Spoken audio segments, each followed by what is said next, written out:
the Nifty now, so there's a tinge of red out there. The big story, we do have a new man coming in and taking charge at Mint Street, and it's going to be Revenue Secretary Sanjay Malhotra, who will succeed Shaktikanta as the RBI governor. Now, he takes over today, and this is going to be a 3-year tenure. In a bit, we'll have experts joining in as well to talk about, of course, the legacy that Mr. Das leaves behind, and more importantly, the task ahead for Mr. Malhotra. Latha is joining in with her editor's take and perspective. So finally, the suspense is over, Latha. It's going to be Mr. Malhotra. Yes, it is always a suspense because unlike other positions, the governor is not appointed by any committee that news can leak. It's appointed only by the Prime Minister. And so anybody who is guessing is giving you their best guess. They're not giving you any stories. Okay, coming to Sanjay Malhotra himself, the big strength would be that you know how government works. You know the government cash flows, you know their processes, their priorities. The second advantage I think he comes with is he's a computer science graduate from IIT Kanpur, apparently ranked 9th in IIT JEE, All India. So clearly very bright in terms of being able to take this new world of fintech, AI and ML.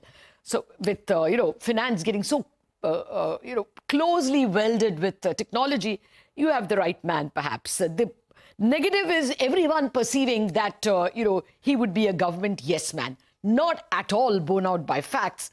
In my own reporting career, Bimal Jalan, Y.V. Reddy, Subba Rao and Shaktikanta Das were all ex-Finance Ministry secretaries, and I think they all led independent innings when they played at Mint Street. I think, when you are in the governor's position, it is your headache when the exchange rate suddenly starts dipping or gets volatile. It's your headache if inflation goes above 6%. It's your headache if yields go up, and therefore you become an RBI man simply because your responsibilities, your KRAs are very clearly defined and the whole world, the entire financial markets are watching you. So I don't buy this idea of yes man.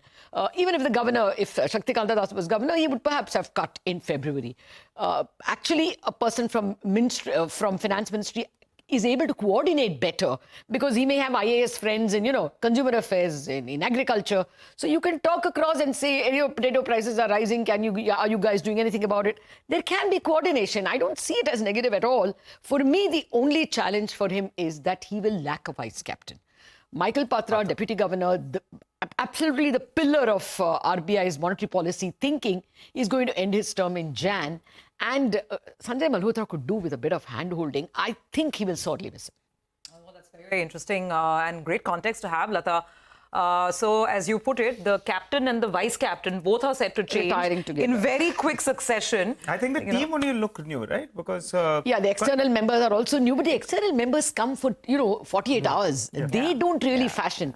RBI is run every minute when it is intervening in the market, when it is buying bonds or not buying bonds, when it is responding to the day-to-day actions. So that remains unchanged. The vice captain will be missed. Captain, vice captain changing together is, I think... So I think it'll have to be a very quick learning curve and sort of a quick handover for Mr. Sanjay Malhotra. Yeah. I'm just Dr. guessing. Patra. This is totally speculative. Maybe they will extend Patra, though sources tell me that looks unlikely. The ad is out. With so much that Latha knows, I'm wondering, I'm just out of curiosity, did you ever get a call from any of those guys to be, at least in the team, if not the vice captain? They call me to report on Governor. She knows exactly what's happening in those corridors. Okay, all right, let's take this discussion.